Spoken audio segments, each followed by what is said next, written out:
하늘에 계신 아버지 하나님, 감사합니다. 이 아침에도 저희들에게 새 생명 주시고, 새날을 허락하시고, 말씀의 제단 앞에 나올 수 있는 이 귀한 특권을 또 여전히 허락하셨사오니, 주님의 은혜에 감사와 찬양을 올리옵나이다. 아버지 하나님, 이 아침에 목사님께서 또 계시록 7장에 있는 말씀을 선포하실 때 주여 우리에게 잘 이해할 수 있는 정신을 허락하셔서 그 말씀을 듣고 감사하며 아멘으로 화답하며 말씀으로 살아갈 수 있는 기쁨이 충만한 하루가 될 수 있도록 저희를 도와주시고 인도하여 주시옵소서. 오늘 삶의 발걸음마다 안전을 지켜주시고 생각마다 주님의 뜻에 합당한 생애를 살 수 있도록 저희를 주님이시여 도와주시옵소서. 우리가 힘이 연약하오니 우리의 연약한 손 잡으시고 강하게 하여 주시옵시고 실수하지 않는 하루가 되게 하시고 말씀으로 승리하는 하루가 될 수 있도록 주여 우리를 도와주시고 축복하여 주시옵소서. 오늘 이 하루를 허락하여 주셨사오니 힐탑에 속한 모든 사람들 어린아이들로부터 노년에 이르기까지 발걸음마다 인도하여 주시고 생각마다 주님의 뜻에 합당한 곧바른 생애를 살 수 있는 축복의 하루가 될 수 있도록 우리의 생각과 우리의 모든 생애를 인도하여 주시옵기를 간절히 빌고 나옵나이다. 주님께 온 몸과 온 정신 바치기를 원하오니 받아 주시옵기를 예수님의 이름으로 간절히 기도드리옵나이다. 아멘. 예, 감사합니다. 요한계시록 7장 9절 10절에 있는 말씀으로 함께 은혜를 나누겠습니다. 9절에 있는 말씀을 봉독하겠습니다. 2일 후에 내가 보니 각 나라와 족속과 백성과 방언에서 아무도 능히 셀 수 없는 큰 무리가 나와 흰옷을 입고 손에 종려가지를 들고 보호자 앞과 어린 양 앞에 서서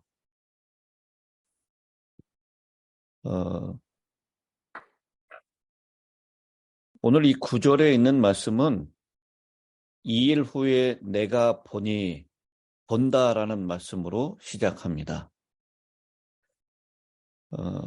근데 4절에 있는 7장 4절에 있는 말씀은 내가 인침을 받은 자의 수를 들으니 라고 해서 그 수를 들었다라고 얘기를 하고 있습니다.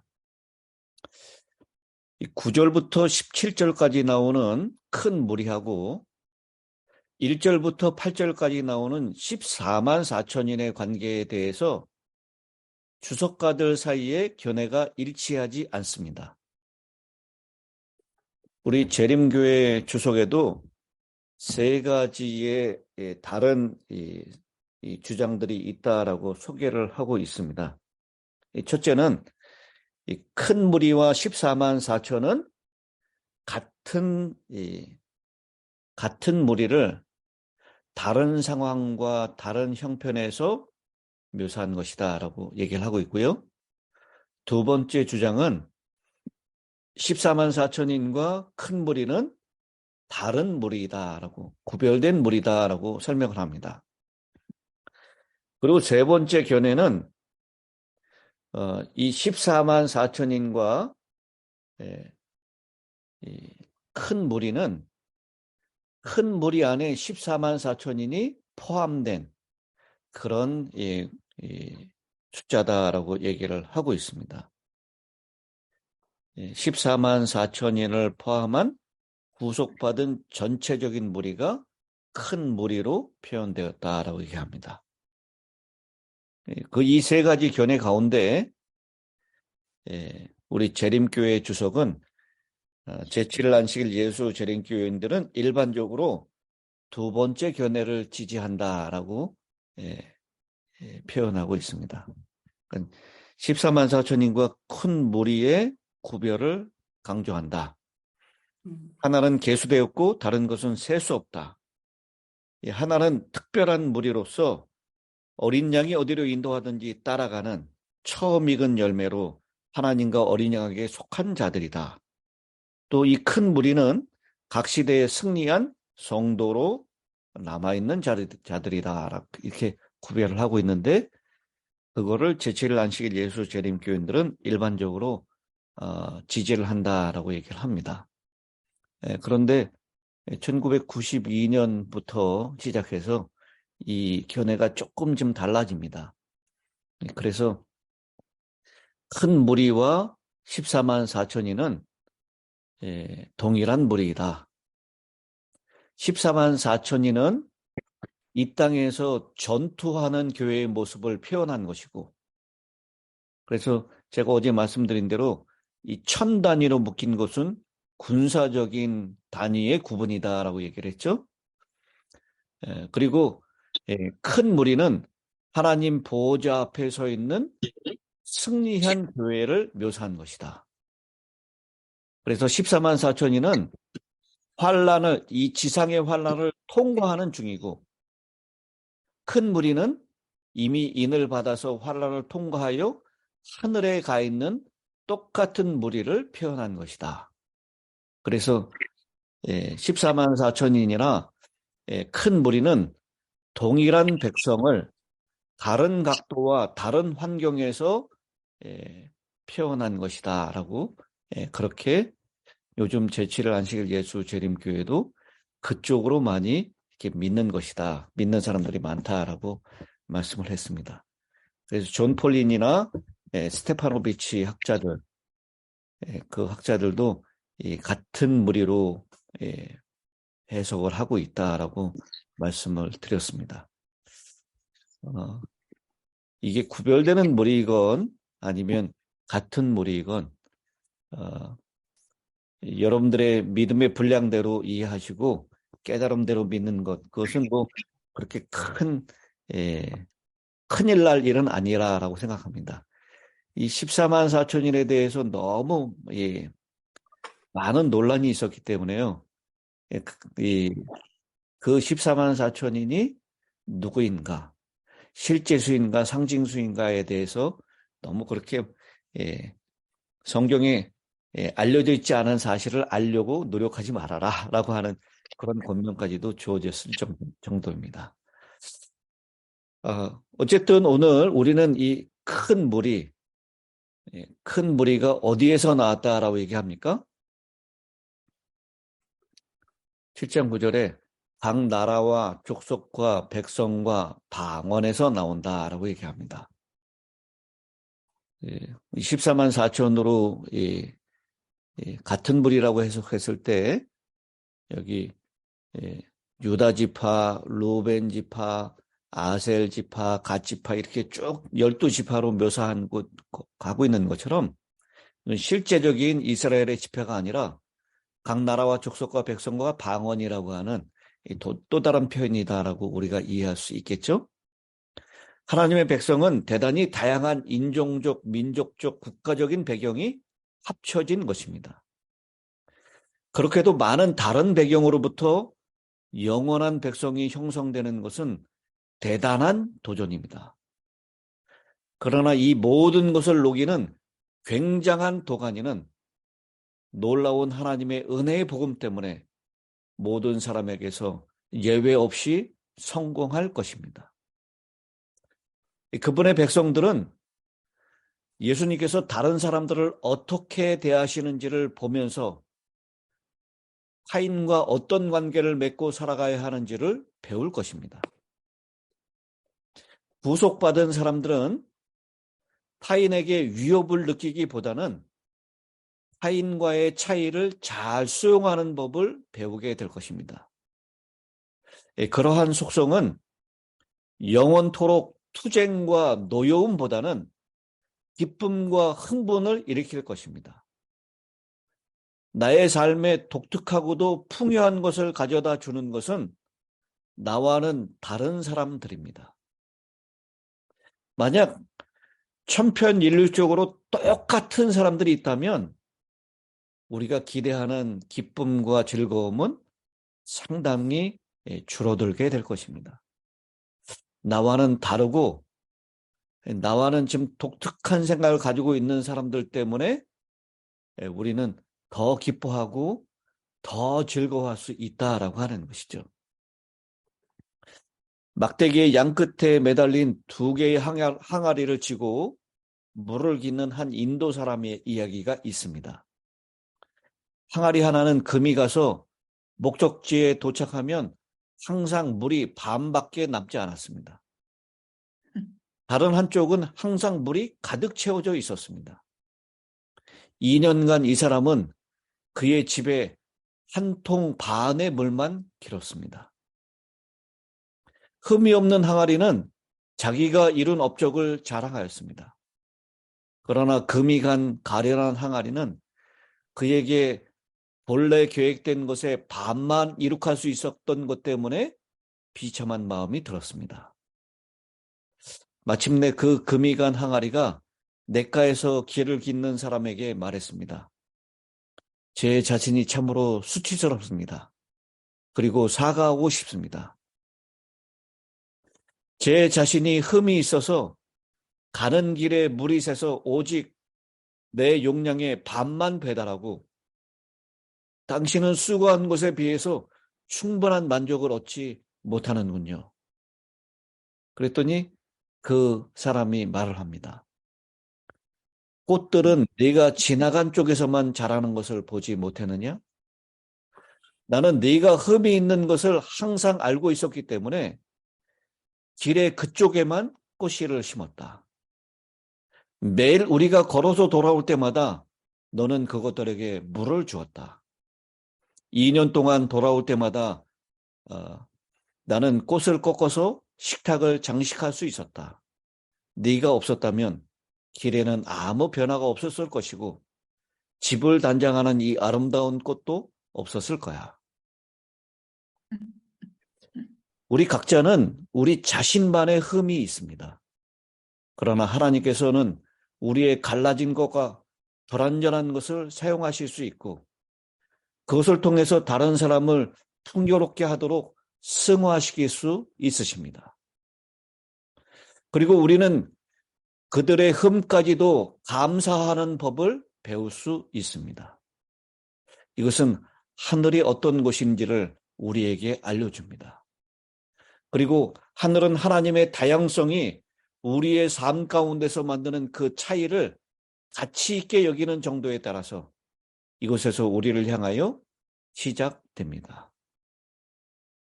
결국 창조주가 우리 모두를 똑같게 만드셨다면 그것은 얼마나 단조롭고 지루했겠습니까? 여러분 한번 생각해 보십시오. 우리가 하늘에 가서 큰 소리로 찬양하는 그 무리 가운데 각 나라와 족속과 백성과 방언 그 가운데서 아무라도 능히 셀 수 없는 큰 무리가 모여있는 장면을 상상해 보십시오.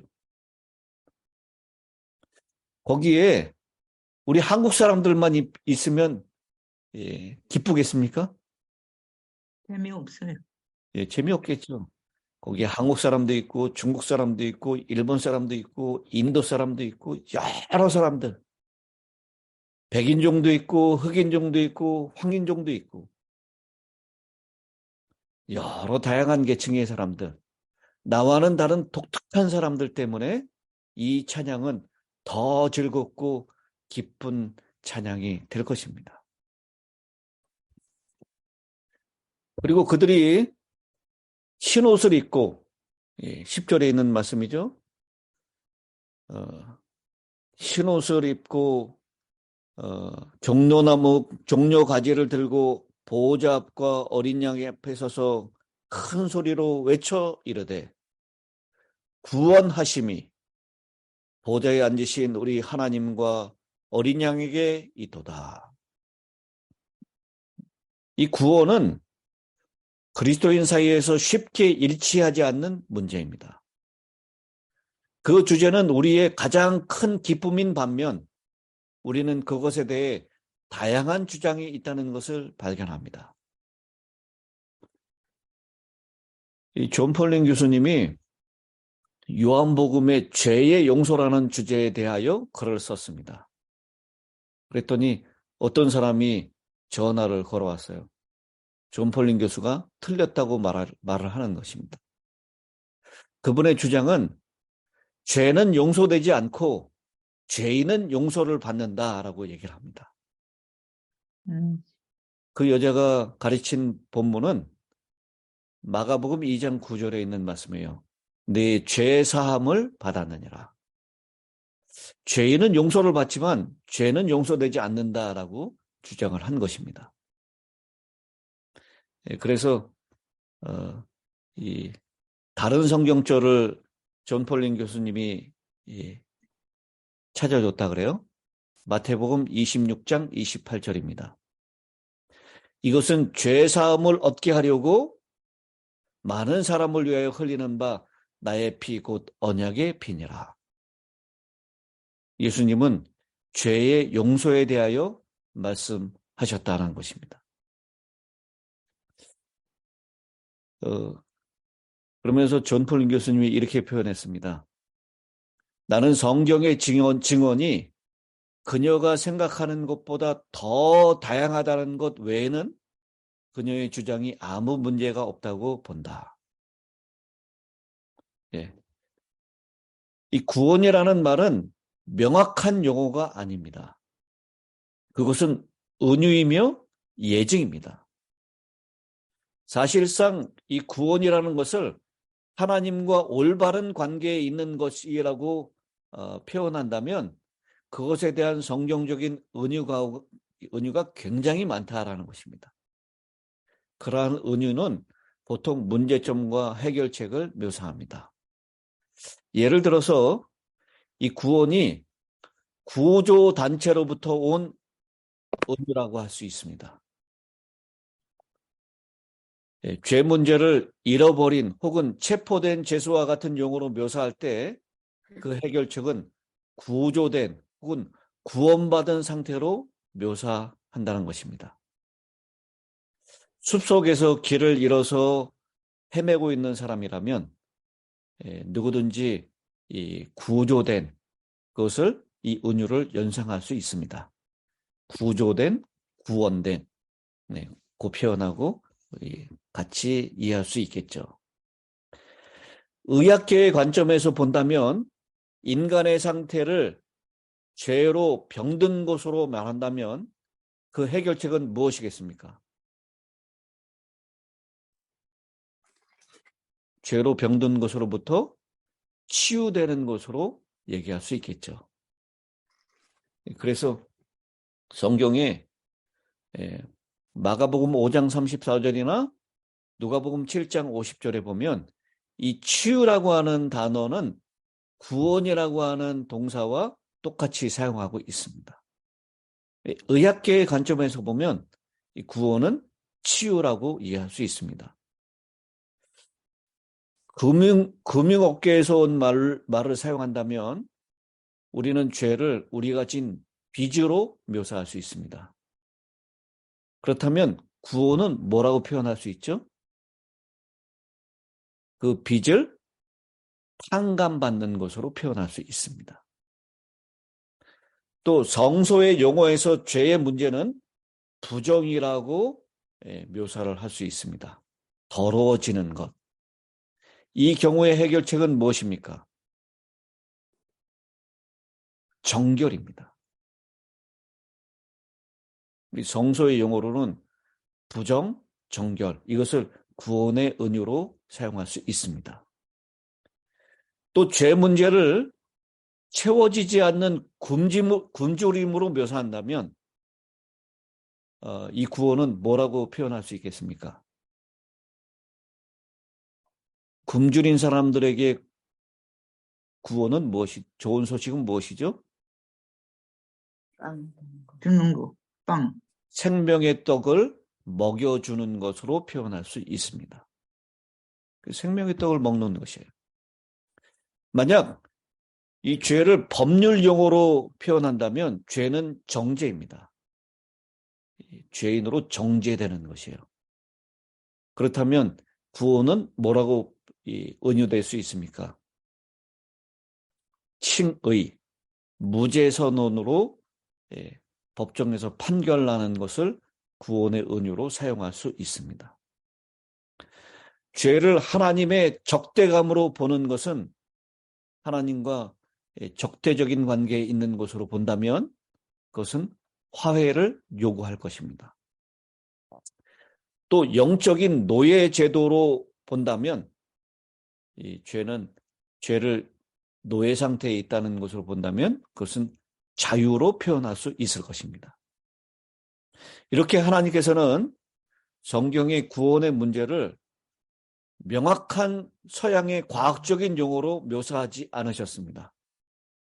대신에 그분의 구원의 계획을 예증하기 위하여 우리의 일상의 삶으로부터 온 용어를 사용하여 백성들에게 감동을 주셨습니다.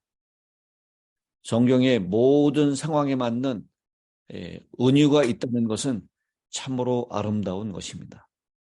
모든 사람에게 우리가 좋아하는 비유에 만족하기를 요구한다면 그것은 비극입니다. 획일적으로 그것을 표현할 수 없습니다. 성경의 그물이 넓으면 넓을수록 하나님을 향하여 가는 길을 찾는 사람의 수도 더 많아질 것입니다. 오늘 여기서 말하고 있는 각 나라와 족속과 백성과 방언에서 아무도 능히 셀 수 없는 큰 무리가 나와서 구원하심이 하나님께 있다라고 찬양을 드립니다. 그 모든 사람들이 각자 이해할 수 있는 우리의 일상의 삶으로부터 온 용어를 통하여 하나님께서는 구원을 우리에게 이해시키고 계신다는 것입니다. 노예 제도에서 또 법정 용어로 또 굶주림에서 성소의 용어로 금융업계의 표현으로 의학계의 관점에서 또 구조단체의 표현으로 구원을 여러 은으로 하나님께서 표현하심으로 구원받는 수많은 사람들을 이끌어 계신다는 것, 그것은 우리 모두에게 큰 복음이 아닐 수 없습니다. 주께서 우리에게 주신 다양한 은혜를 인하여 감사드리십시다. 주님께서 너무나 다양한 방법으로 사랑을 표현하셨으므로 그것을 놓칠 수가 없습니다.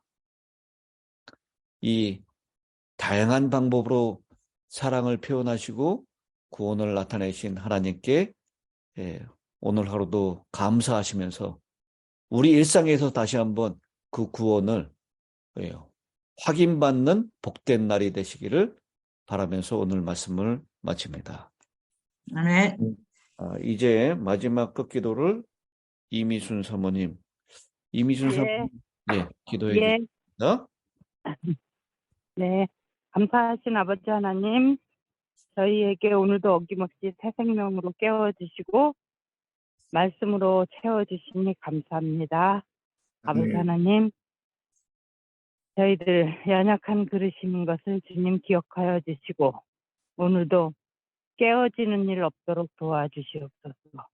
아버지 하나님, 저희 마음속에 있는 여러 가지 상처들과 근심 걱정 주님 앞에 내려놓게 도와주시고 특별히 우리 연로하신 우리 어르신들 기억하여 주셔서 정말 그들의 몸에 피곤함이 덜 하도록 도와주시고 또 몸에 이상이 있어 하더라도 우리가 주님께 모든 것 맡기고 평안한 마음으로 오늘 하루 지낼 수 있도록 도와주시옵소서. 아멘. 저희에게 하늘의 소망으로 채워주시니 감사합니다. 저희가 정말 이 세상에서는 잠시 고통과 수고로 지냈지만 우리를 위하여 영원한 나라를 예비해 주시고 저희에게 그 14만 4천에 들어갈 수 있는 희망을 주시니 감사합니다. 저희들 오늘도 어린 양이 어디로 인도하시든지 따라가는 사람들이 되게 도와주시고 특별히 정말 마음에 사람들과 나누지 못하는 고민이 있으신 분들 계실 줄 압니다.